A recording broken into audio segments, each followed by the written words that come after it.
Be ready. 5 seconds. Start. Since the first summit in 1961, our movement has registered many achievements to its credit.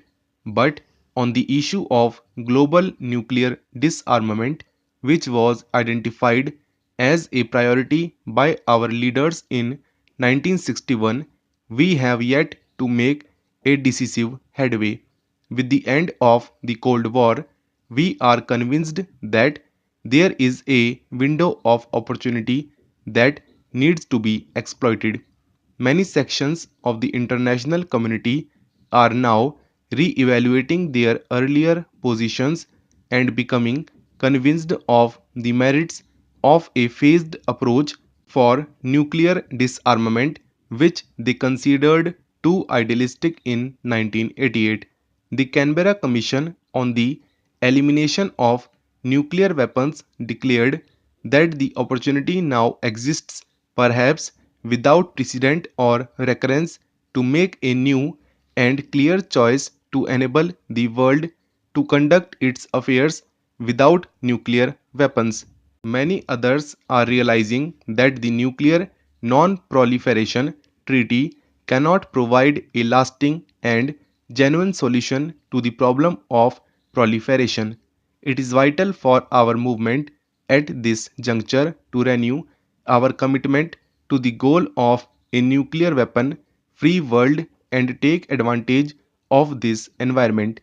Many of us have called on the basis of the document adopted at the Canberra summit for multilateral negotiations leading to an early conclusion of a nuclear weapons convention prohibiting the development, production, testing, deployment, stockpiling, transfer, threat, or use of nuclear weapons and providing for their elimination. India's recent nuclear tests took place in a geopolitical environment where our security was becoming ever more threatened by the overt and covert nuclearization of our neighborhood. We do not, however, believe now any more than we did before that nuclear weapons are here to stay. On the contrary, if the established nuclear weapon states agree to negotiations to abolish nuclear weapons, we will be the first to join. Today, I urge them, as India has urged them so many times before, to join us in the non aligned movement in negotiating a nuclear weapons convention through which we can eliminate this last category of weapons of mass destruction. This movement, in keeping with its long standing commitment, is issuing a historic call today for safeguarding our future. Let us pledge that when we assemble at the next summit in 2001, it will be able to welcome the collective decision that nuclear weapons shall not cast their shadow into the new millennium. Apprehension have been expressed in some quarters that recent developments in South Asia raise the specter of an arms race and heightened tensions. These apprehensions are misplaced. India continues to seek good relations with all its neighbors, work with them to build on our commonalities and shared aspirations. Differences should be resolved in a rational manner peacefully and through bilateral negotiations. I have had a cordial meeting with the Prime Minister of Pakistan at Colombo, and our delegations have continued the dialogue here. This is not the place to air the differences in some of our positions. The Shimla Agreement, which both India and Pakistan have ratified, provides an agreement mechanism for resolving these differences amicably among ourselves.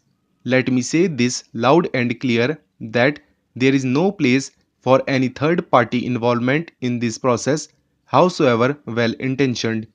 The state of Jammu and Kashmir is and will remain an integral part of India. The real problems there is one of cross-border terrorism. The international system in which the movement must function remain beset with inequality and uncertainty. Ethnic conflict continues in Europe as well as other parts of the world. The Middle East peace process remains deadlocked. Religious fundamentalism and terrorism daily claim innocent victims in many parts of the world. Protectionism, currency speculation, and flight of capital have been a setback to the economies of many developing countries. Pressures on developing countries have intensified as the new architecture of the multilateral regime in trade, investment, development, cooperation, environment, and human rights shrinks the political space available to developing countries.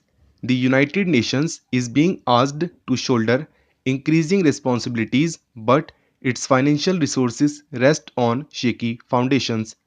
Expansion and reform of the Security Council should be based on global and non-discriminatory criteria. NAM and developing countries are most often the objects of the Council actions. They must have a role in decision making in the Council on the basis of equality.